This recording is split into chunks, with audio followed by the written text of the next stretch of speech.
The Influencer's Edge is brought to you by the Invisible Influence Series. If you're ready to massively increase your sales by leveraging the power of subconscious persuasion, then make sure you text the word COMPEL to 411321. That's COMPEL to 411321. And if you're outside of the United States, then use WhatsApp and text the word COMPEL to 1-909-741-1321. Make sure you put in your best email address because that's how we'll deliver the goodies. Welcome to the Influencer's Edge. This is the place where you come to get the latest breakthroughs, cutting-edge insights, tools, and techniques to leapfrog over the pack in sales, persuasion, and influence. Be sure you visit our website at www.theinfluencersedge.com. And while you're there, subscribe to us via your favorite network. Now sit back, tune in, and enjoy today's episode. All right, welcome to the Influencer's Edge. Today, we have a very, very special guest, Jessica Rhodes, who is... Jessica, are you the president or the CEO or this? What is your official title at Interview Connection? I call myself the founder. Margie is the CEO. I think on some official paperwork, I'm the president, but I just say I'm the founder. I kind of do a bunch of stuff. Now, before we go any further in the interview, transparently, I have to say I am an incredibly happy client at Interview Connections. They have made me a lot of money through getting me booked on other podcasts. So thank you, Jessica, and your team does an unbelievable job. I'm not getting paid anything for this. Yes, consider it an endorsement because you guys have treated me like gold, even though I'm a weirdo. You probably we love you. I know you do. So let's tell the audience a little bit about you. You have an extensive background. I'm reading it off my iPhone. So Jessica Rhodes founded Interview Connections, plug. You should all become a client.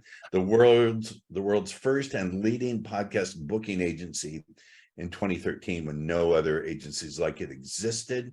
Recently, you were awarded the 2022 Bronze Stevie Award. Goodness gracious. For Marketing Agency of the Year and Podcast Booking Agency of the Year by Corporate Vision Magazine. Jessica and the Interview Connections team are responsible for booking thousands of podcast interviews a year, leading to millions of dollars in revenue for their roster of clients. And I can say that that's true. I haven't brought in millions, but aggregate, I could easily see how you have done that. And today we're going to talk about how business owners can find out how podcast guesting is an effective lead generation and brand building strategy. Wow, that's a mouthful. But Jessica, I'm so happy that you set aside time from being such a successful business person. And it really is flattering to me. So thank you.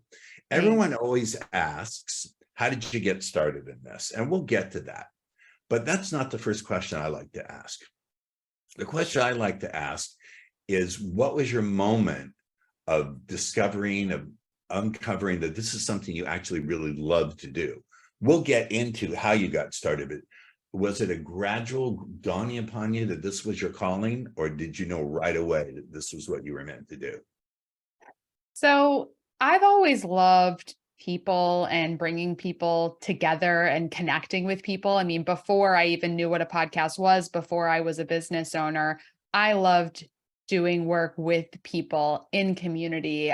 Before I started my business, I was doing door-to-door field canvassing for a nonprofit. I would get involved in different political campaigns through going door to door and talking. I just loved like knocking on doors and talking to people and educating people and bringing people together and helping people learn about things. And I just loved that ever since I was young. And when it came to having my business and doing different things as a virtual assistant, which is what I started doing, as I got involved in podcasting and pitching and booking my dad, getjimpalmer.com, on Who's podcasts. also, excuse me, who happens to be my business coach. And for every dollar I pay your dad, he makes me about 7 or 8. Yeah. So far and away the best business skill. If it looks like I'm plugging the Palmers, damn. Exactly. So when I got involved in pitching and booking him as a guest, I know you didn't ask about how I got started, but these two answers are kind of the answers to these two questions are kind of the same. I was doing virtual assistant work, lots of different types of tasks, essentially, as a VA. And I wanted to really hone in on a specific service offering so I could scale as an entrepreneur. I had a baby at home. I didn't really have a ton of time to be logging a ton of billable hours. And I just loved bringing people together for podcast interviews. It was super fun. I mean, people love doing it. It's a relationship builder, and I was good at it. I could take a lot of the skills I'd learned in my previous career and apply it here. So it was all kind of natural. Well, let's talk about that. How did you Mhm. map over your skills from the previous career into what you're doing now? Because that's intellectual undertaking. So how did you map it over?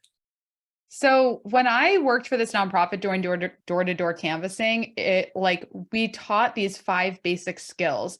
I'll see if I can remember them. Okay, can I remember the things I taught for 6 years there? Like confidence, making eye contact. I mean, there's so many just sales things, like making eye contact, having confident tone, so we handed over a clipboard, right? When we knocked on someone's door, and they literally taught us how to hand the clipboard over strongly and confidently and get it into their hands. Build yeses. Like the more you can get someone to say yes, the more likely they are to say yes when you ask for the donation. So all of that stuff I would apply to pitching podcast hosts and asking people to be a guest on my client's podcast. It was making a confident ask. It was having assumptive language and having confidence in my communication. Let's talk about that, because I like to put pins and things and interrupt them. Yeah. Let's talk about assumptive language, because that's something that everyone who's into sales either knows or needs to know. So what do you mean by assumptive language? I, as a hypnotist and neurolinguistic programmer, means something different. So unpack it for us, please. Yeah, let me think of an example. I mean, it's like a phrase would be, I'm sure fill in the blank. Like, I'm sure you can agree that fill in the blank. Like, I'm sure that you want more leads for your business, right? Like, I'm sure that you want to scale your business and get more sales, right? Like phrasing a question like that, like, well, yeah, of course, like just assuming that they're going to say yes and phrasing it in that way. So that's what I mean by assumptive language. Cool. Now, one of the things that I want to dive into here is how being a podcast guest can generate leads for you and also generate revenue and also be a great brand building tool. But let's get into the different ways it can generate leads and some specific ways that works. Well, let's back up even further. Your team does an incredible job. I'm going to stop drooling over your business and how well you do. What is your strategy? What is your way to implement what you do so you do make a good match? Because you've matched me with some great shows. So what is your strategy for that? And how do you manage to run such a huge team? Because this is not, I don't want to make this just about podcasting. I want to make this about entrepreneurship. And you and Margie, your partner, are incredibly great entrepreneurs. Yeah. So what is your process for finding a good match between guest and host? And how did you convey that to your team? How did you teach your team? Yeah. Well, we look at it, I mean, we come at this from a business growth strategy standpoint. So I am focused first and foremost on how is the client going to grow, like what revenue streams do they have in their business? What are they selling? What's their offer? And who is their ideal client? Where is that client hanging out online? What podcasts are they listening to? What podcasts are they hosting? I listened to your most recent episode and you dropped in there. You hired one of your guests, somebody you interviewed on your podcast. You purchased a consult with them. And I'm like, ding, ding, ding. That guest had a podcast host, you become their client. They closed the sale from the act of being a guest on a podcast. And so we really focus on the host relationship and looking at podcasts where the host of the show is an ideal client, because if the host is spending 30, 45 minutes interviewing you, they're going to walk away really having a deep understanding of you, having trust with you, and they're much more likely to become your client. So we look at it from that standpoint. Host relationship strategy is a huge aspect. So I talk about that all the time in our content online. We talk a lot about that with our team and our researchers and our employees who are doing this work. So they've just learned over the course of their time working here that that's a huge aspect of the strategy. And our researchers have become just absolutely brilliant at finding the right shows. In fact, they were just talking in our team Slack today about how Michael, one of our researchers who's just brilliant, he did a training for our team on, using word clouds to find different keywords. And I'm like, you guys know more about this than I do at this point. Like, I'm an expert in like the sales and marketing strategies, but in terms of like the nitty gritty details of how to identify shows, I'm like, they are brilliant. Like, we have a brilliant team. Yeah. And so when it comes to lead generation, let's talk about that. So monetization, lead generation, and branding are the things I really want to get into. Yeah. So lead generation, what are some strategies for doing that? Yeah. Number one, it's being consistent. Like, I want to talk in a second about like calls to action and having the right message, but number one is being consistent.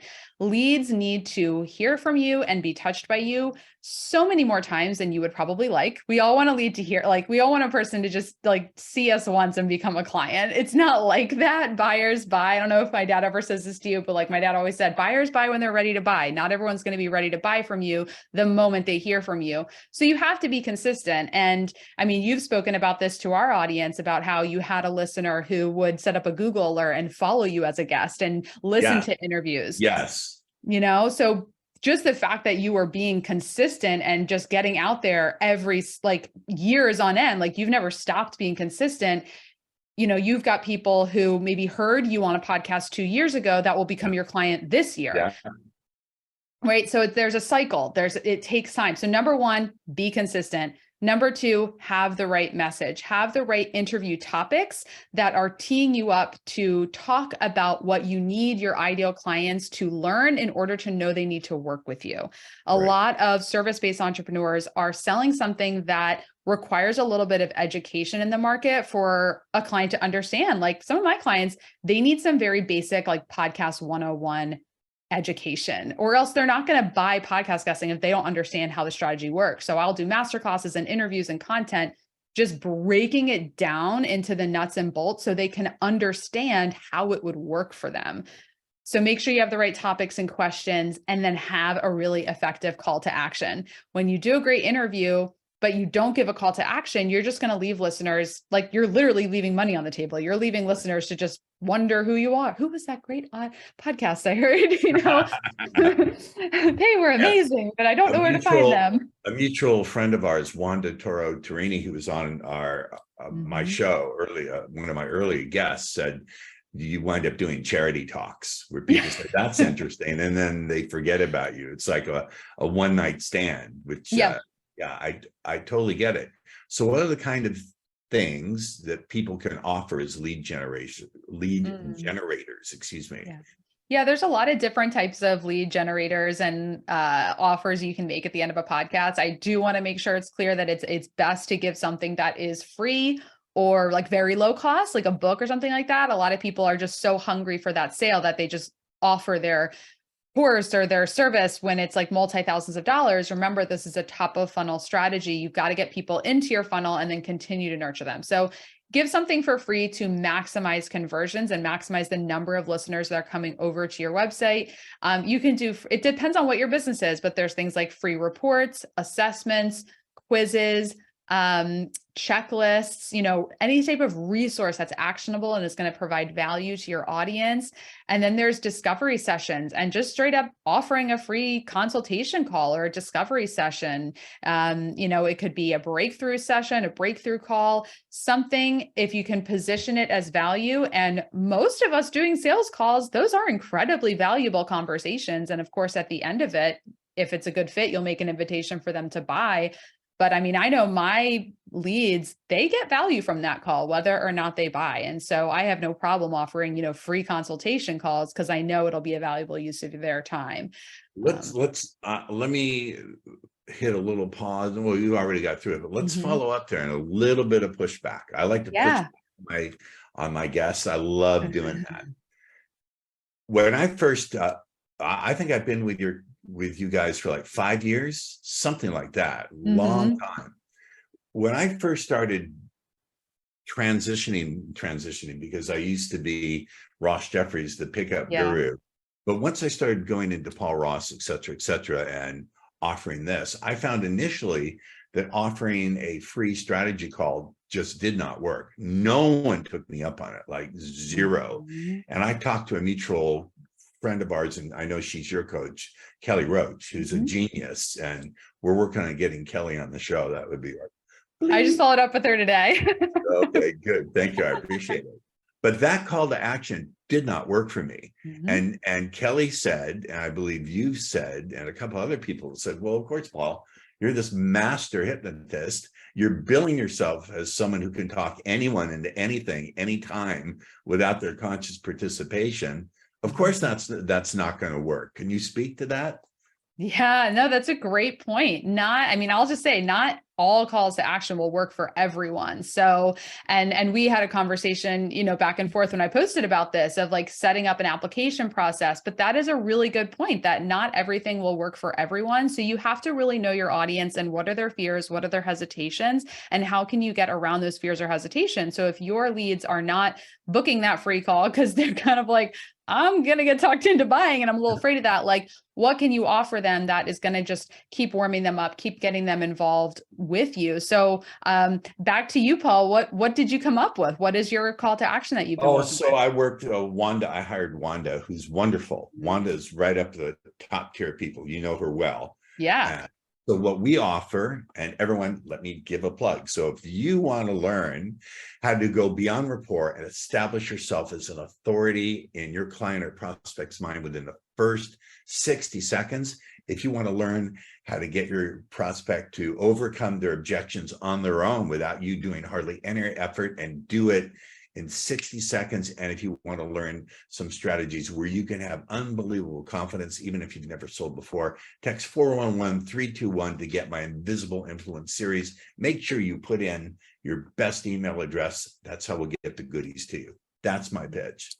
I love it. I love it. Yeah. And that's perfect. And I think that makes a lot of sense for a coach, for a speaker, for a personal brand, because for me, like I'm running an agency, we've got a whole team, like I'm doing sales consultations for a service where we have, hundreds of clients. So it's part of it that we have sales consultation calls. But for a personal brand, I think it makes sense that they would go like they would text something, they would get a free offer, they would go into something like a workshop or a live launch where they can learn from you in the audience. It might be a little intimidating to get on the call with you or with a Kelly, I don't have the same intimidation factor. I don't think so.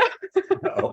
It's not part of my brand, but that No. makes sense for it to be a part of your brand as you're building like this personal brand. So it's just different for everyone. Yeah, one of the things I want to say is, having done podcast guesting as well as doing my own podcast, this is not a one-hit wonder thing. I think this is one of the things that people need to get in their mindset. And we will talk about the mindset in a minute of someone who's a successful guest. But I think I don't want to put words in your mouth, but one of them, well, maybe I do. That's part of my job. Try it. But I'll push back if you're wrong. push back, please push back. But I think one of the things people need to realize if they're going to become an interview connections client, excuse me, I need my coffee, is this is not a short-term strategy. Can you speak to that? Yes, absolutely. I always tell people like to underpromise and overdeliver, expect this to be a slow burn, something long-term. I certainly have examples of clients who say, oh my gosh, my first interview went live and I got a client and I made all my money back. I love to hear that. But most people need time for the visibility to increase. They need time to hone in on our message. They just need time for their prospects to be nurtured by them. Again, you have to know what your sales cycle is. You have to know that when somebody hears about you, approximately how long will it take for them to become a client? If you know that, then you can understand that, all right, I'm going to do podcast interviews. Somebody will hear me today, but I know it's likely that they won't be ready to buy for maybe 6 to 9 months or something like that. So it's long-term. Again, when I say top of funnel, I mean, these are people hearing about you for the first time. Some people will go right to the bottom of the funnel. They just hear you. They're fast decision makers. You arrived in their sphere at the right time and they go right to buy. But most people, like, I would say with coaching, a lot of people are not going to work with like multiple coaches or be in multiple masterminds at the same time. Correct. So if your ideal client, like if you're selling a group coaching program or something and your ideal client learns about you, but they still have 3 months left of their current contract with their current coach, they're not buying for 3 more months at least, but they might plan to buy from you in 3 months. And that's how I've always done it with coaches. If I know I want to switch to a new coach, but if I'm in the middle of my contract, I might get on that person's list, but just, understanding that it's not always going to be the perfect time for everyone the moment they hear your podcast. I think this requires people to take on a mindset of consistency and to manage their expectations. So transparently, I actually wound up hiring one of my guests because her name is Mandy, I think Nicholson. She teaches highly creative, like super creative women. I'm not a woman, but there you go. How to be scheduled and structured in their own way. Because when you're a super high creative, just on a Sunday, filling in all the blocks of time you're going to do for that week following just does not work. Mm-hmm. And so when I heard her in the little green room interview afterwards, I said, please, can I hire you? What does it cost for a session? Best money I ever invested. It was a really, really good idea. But I want to talk about this idea of being consistent. That's why I brought this up. A lot of people just cannot get into the mindset of being consistent. Obviously, you're incredibly consistent, or you wouldn't be a multi-million-dollar business and entrepreneur. So what are some of your strategies for staying consistent? Because we hear so many conflicting ideas. Mm-hmm. And one of my coaches and mentors said, a fool asks for opinions. A wise person asks for counsel, and counsel is given by people who've reached where you want to go. Mm-hmm. So let's talk about this. What are some strategies for being consistent? Because you're wildly consistent.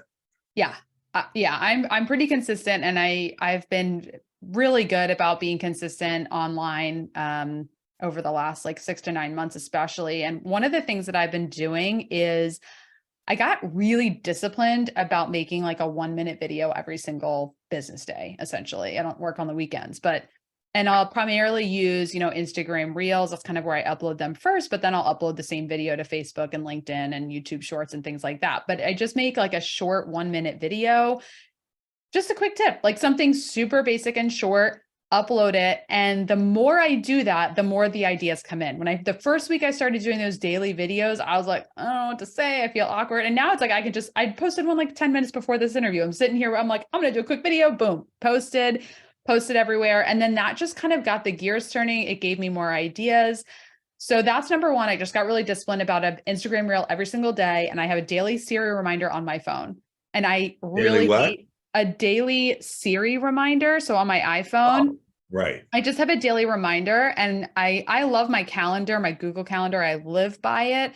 But for things like that, because I'll do it at any time, whenever the inspiration strikes me, I'll do the video. So I have it on my phone, and I hate unread text reminders. I'm not somebody that has the little one on an app because there's something unread. So I know I'm going to do it because I need to check it off, or it's going to really bother me. Right. So I do that. And then, with podcast guesting, it's outsourcing it. It's having people either invite me, or obviously my team pitches me and Margie. So that's been a way to be consistent, and then scheduling it in. So our master class that we do, we schedule it in. So I know exactly what days I'm doing that live launch every month this year. And it's just scheduled in. And then that kind of determines when I'm doing email marketing. So I know if it's 2 weeks after the launch, I'm just doing some organic emails. If it's the 2 weeks before a launch, I'm doing some promotion emails. Right. I know the model. Kelly. So just getting it all scheduled in, and it really just takes discipline. And that's, I think, the thing people don't want to hear, but it's you just have to And that's what works for me. Anyway, as like a Capricorn, that's like my personality type. I just work. I just schedule it in. I hold myself to it and I just do it. I'm a Virgo, and Virgos are skeptical, so we're not allowed to believe in astrology. I made that one up and I use it all the time, but I love it. never fails to get a laugh. And of course, branding for me, using it for a branding tool is self-evident, but I want to talk to you and ask you about it. But from my experience, when I say, yes, I have a book, here it is, Subtle Words That Sell. I have a book and I also do a podcast and I'm a podcast guest. Yeah. People go bananas. Even though there's a million podcasts out there, when you appear on a podcast and you share it, one of the things I do is when I'm on a podcast, I share it with my social media. I share it with my tribe. And that's a really, really good. I'm doing all the talking. I did it today, Paul. I posted, 30 minutes before we are recording now. I went on LinkedIn. I posted, I'm excited to be interviewed by Paul Ross on the Influencer's Edge. Check out his show here. I linked to it. That right there, I always recommend to my clients that you do that when you get interviewed on a podcast. Yeah, it might not go live for however many weeks or months, but you can post that you were booked and that you're about to record. And then that just sends a message to your followers like, oh, she's getting interviewed. It just sends a message. There was a time where, because there's seasons of business where maybe you're less visible or you're kind of doing stuff behind the scenes. And I went through a period of time last year where I wasn't getting interviewed on a lot of podcasts and it was noticeable. And when I started getting interviewed again, I had one host that had interviewed me like 5 years ago. He's like, where have you been? And I'm like, oh my gosh, people notice when you're not visible. So you got to be consistent and be posting and talking about what you're doing. You have to fire on all cylinders. And that's like my methodology with marketing is you just fire on all cylinders because most people aren't paying attention or they need to be told something 1,000 times before they actually take action. And my rule of thumb is like, they'll unsubscribe or unfollow if they don't want to hear from me. But I'm just going to assume that I've got to fire on all cylinders. Yeah. And, I think managing expectations and understanding and realizing it's got to be a consistent thing. And consistency is just some of us like crazy creatives. It's not the easiest thing in the world to do. Yeah. And I think for creatives, it's really important to have a team, to have somebody like that you can outsource that type of stuff to, because if you know yourself and you know that if it's only up to you, it's not going to get done, then you just need to put systems in place and get a team in place to help make sure that it does. Well, you said another word that systemizing. That's why I'm an operations manager. I could not do my business without my operations manager. It just wouldn't work. I want to dive in, kind of switch gears. You and obvious question. I know the answer is absolutely no. You could not be this successful without your partner, Margie. She definitely is not. So I have found that one of the things you need to do if you're going to be a success, be consistent, know your message, etc. But if you want to be a super success, you've got to have the right partner and the right team. So let's talk about how did you become a business partner with Margie? How did you find that person who would be a perfect complement for you? Very serendipitously. I did not go looking for a business partner. I never thought that would be something that I would do when I was an entrepreneur. When I became an entrepreneur and I was running my business as the sole owner, I didn't think, oh, I'm going to go find a business partner. But we worked together at the nonprofit before this business. And so I had already known her, but we just kind of like, went on separate paths and we reconnected because I adopted her dad's cat when he died. So that's how we reconnected, is she posted on Facebook looking for people to take in his animals. And so we reconnected. Shortly after that, she saw that I was looking for guest bookers, and that was a 1099 contract job. I still had virtual assistants. So she became one of our guest bookers and was just amazing. Like the most amazing worker there is, like just did everything with a smile on her face, called her clients, like was a perfect team member. When I decided to have W-2, like full-time employees, I made her the first employee. And that first year Pause. No. You just get over that. And that's a big deal.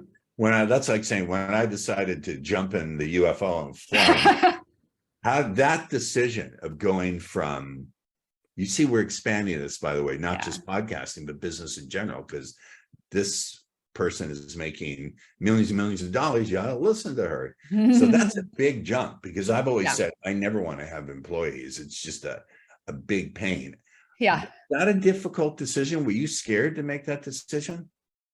I was scared to not make it, honestly. So what happened was, you may know Carmen Torres, my HR specialist. I met her through my dad's mastermind group. And I remember I was at my dad's Dream Business Academy in Orlando in 2017. And she was doing a session about W-2 employees versus 1099 contractors, do's and don'ts. How do you need to treat a contractor versus an employee? And I was kind of nervous because I was like, oh, I think I'm treating my team members like employees. And I also had a vision for having an office where I could work in person, because I'm an extrovert. I was loving working from home because I had babies, but I was also kind of like wanting to build a team where we could be in person together. So I had that vision of really having like this agency with local employees. And that's kind of went for it. I was, I think, more afraid of being audited and getting in trouble for like treating 1099 contractors like employees than I was. But I mean, 2017, I know I've glossed over it. It was probably the hardest year of my life. We could do a whole episode on that alone. Let's talk about some of those challenges. I like, okay, so I've got the pin stuck on going from. We have lots of pins. A lot of pins, but let's unplug that. So yeah. What was going on in 2017? Well, number one, I was really burnt out. I started the business in 2013. So we're looking at 14, 15, 16, 17, we're in year 4 now. The business grew dramatically. I mean, we were doubling in size every year. I had 12 contractors, like 1099 guest bookers, basically working full time. And then I was like, okay, we're going to transition to having a full-time employee. Having full-time employees, I kind of ran the numbers. I'm like, I think we'll actually be able to get more done with less people having, full-time jobs. And so I thought we could just like turn everything over in a month. Did not go that way.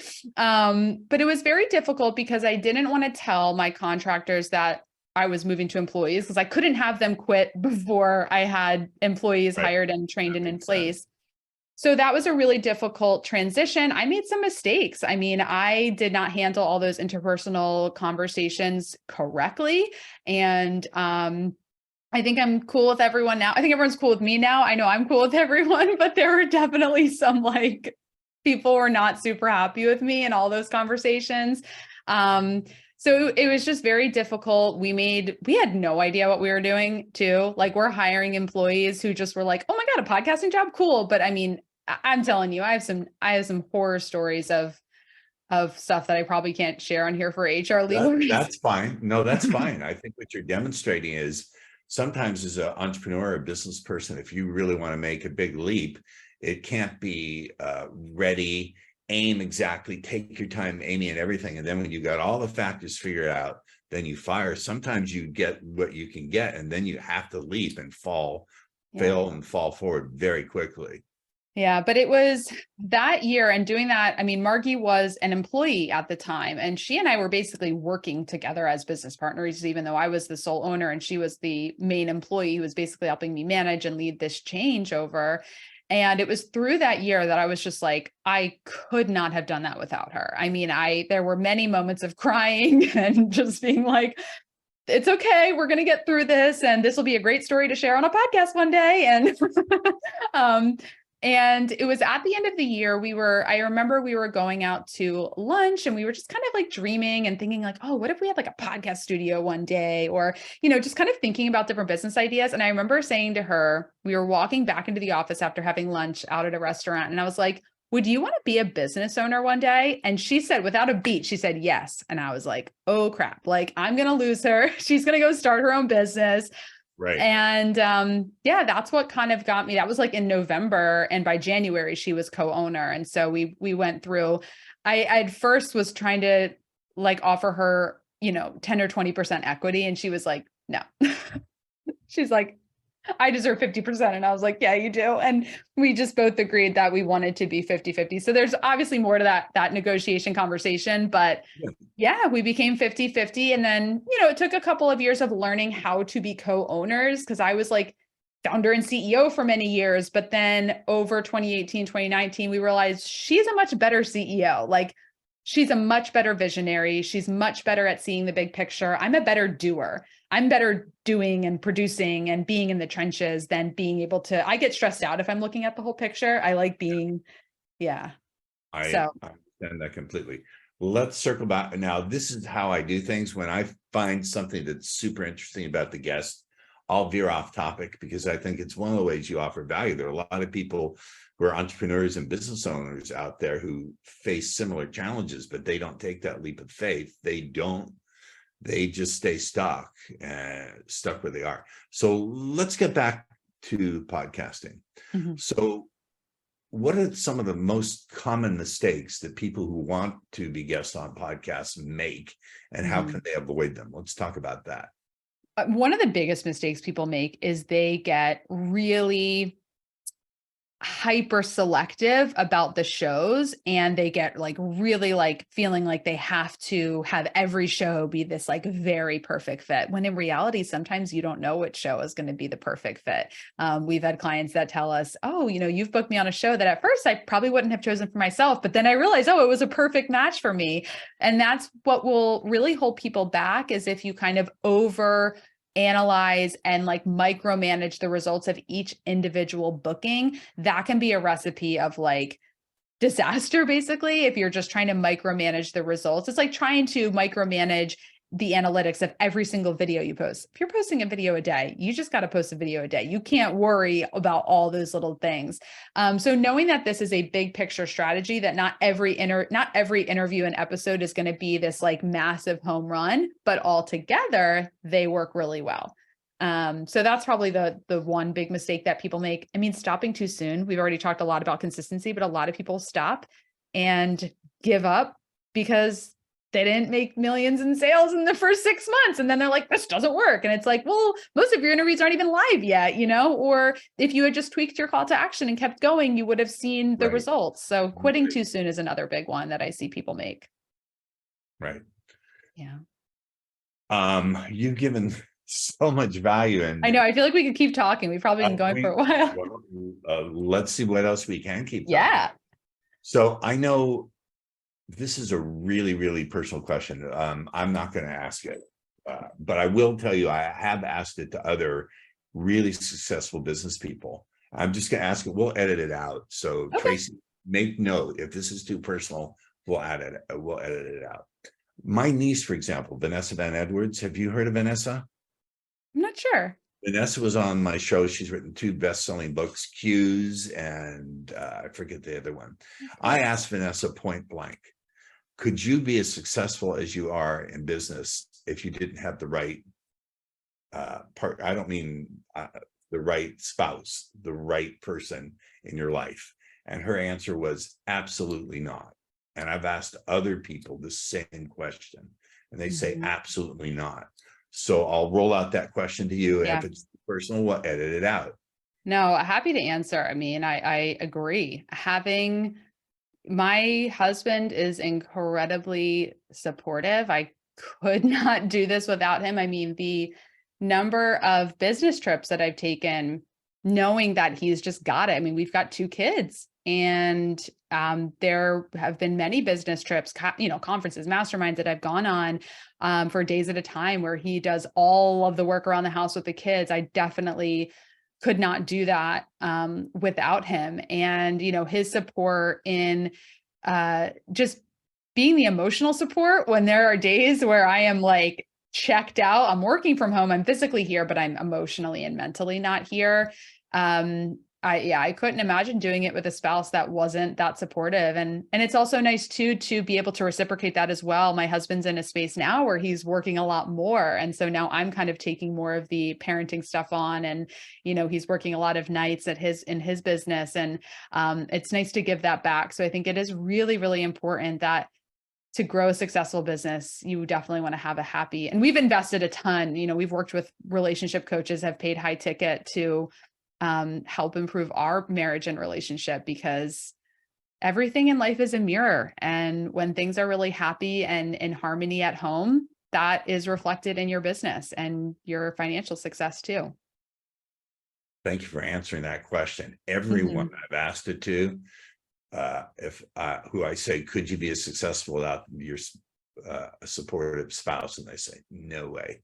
I'll give an addendum if I can, because I don't know. Yeah. I think it's possible that I could be as successful. I don't think I could be successful and this happy. Yeah. Yeah. Yeah. I get it. Wow. You have given so much in this brief time we've had talking together. And I'm going to plug once again. Is there anything you would like to add that we have not asked you? This is so fun. I mean, the mark of a really good podcast interview is I am not checking the clock to see what time it is. Thank you, Paul. I've really, really enjoyed just talking with you and seeing all the different tangents we've gone on. No, I mean, interviewconnections.com. That's my call to action, since it's very meta, because we're. And my call to action is become a client. It has been fantastic for me. And the other thing is, your team is really amazing. They have treated me with, like, I won't get into the personal thing I was getting into, but I was not functioning well emotionally. And you reached out to me personally, and my booker, Dan, reached out to me personally. And you said, Paul, you're family to us. And I felt that was true. That was real. So I'm just I don't get any money from this. I'm not getting a commission, none of it. I'm just saying, if you want to build your brand, if you want to generate leads, if you want to generate sales, join Interview Connections. And if they want to talk to you about that or your team, how do they go about doing it? Yeah, interviewconnections.com. There's many buttons on there that say schedule a free consultation call. So go there. We've also got, podcasts and resource articles and things like that. If you're like really just gathering information, just head to interviewconnections.com and we've got something there for you. Jessica, thank you so much for being a guest. Thank you. And the Influencer's Edge, stay in the green room, because I want to talk to you a little bit. We will see you on the next episode of the Influencer's Edge. See you on the other side. Okay, Tracy, stop recording. Hold on. The Influencer's Edge is brought to you by the Invisible Influence Series. If you're ready to massively increase your sales by leveraging the power of subconscious persuasion, then make sure you text the word COMPEL to 411-321. That's COMPEL to 411-321. And if you're outside of the United States, then use WhatsApp and text the word COMPEL to 1-909-741-1321. Make sure you put in your best email address, because that's how we'll deliver the goodies. Thank you for tuning in to the Influencer's Edge, where you get the latest breakthroughs, cutting-edge insights, tools, and techniques so you can leapfrog over the pack at sales, influence, and persuasion. Remember to visit our website at www.theinfluencersedge.com to enjoy even more great episodes like this one. We look forward to seeing you again on the Influencer's Edge Show.